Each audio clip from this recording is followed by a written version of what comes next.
Saadet Partisi Van İl Başkanlığı olarak bu haftaki gündemimiz belediye hizmetleri hakkında.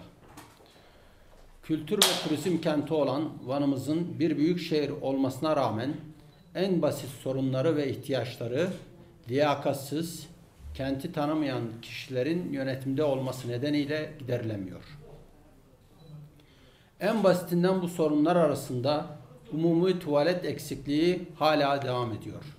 Şehir gerçeğinden kopuk, yerel yöneticiler bu ihtiyacı görmüyorlar.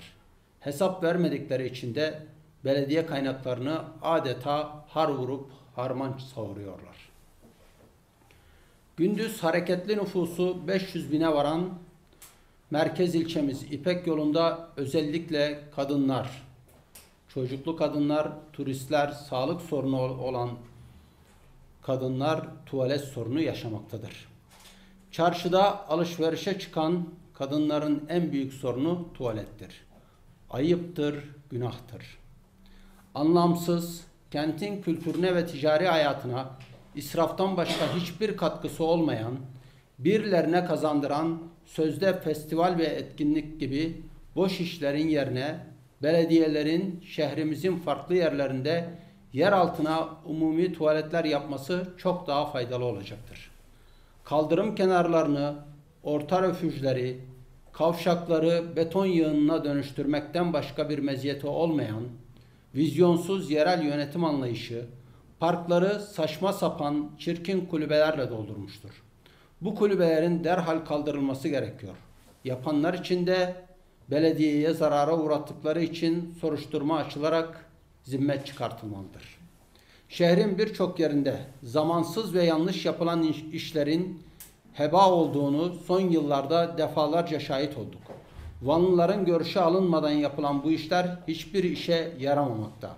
Kısa süre içerisinde işlevini yitirerek dökülmektedir ve toplumda tepki görmektedir. Saadet Partisi Van İl Başkanlığı olarak soruyoruz.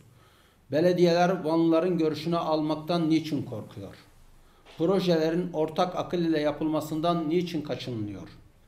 Belediyeler anlamsız organizasyonlardan önce Van halkı ve İranlı turistler için hijyenik, kullanışlı, güvenli, Van'ın uygar kimliğine yakışan estetik ve modern yeraltı tuvaletleri yapmalıdır. Engelli kullanımına çocuk emzirme ve temizlik bölümü olan ergonomik yapıya sahip tuvaletler mutlaka yapılmalıdır. Saadet Partisi Van İl Başkanlığı olarak uyarıyoruz. Van'a gerçekten hizmet etmek, İranlı turistlerin daha fazla gelmesini istiyorsanız popülist işlerden vazgeçin. Ne Vanlıların ne de İranlıların ilgisine çekmeyen etkinliklere para saçmayın. Turizm önce güven ve temizlik ister. Bu kafayla turizmde de ilerleme olmaz. Saadet Partisi Van İl Başkanlığı olarak açık ve net ifade etmek istiyoruz ki belediyeler olarak kente faydalı hiçbir iş yapmayacağınızın farkındayız. Bari gider ayak birkaç umumi tuvalet yaparak bir işe yarayın.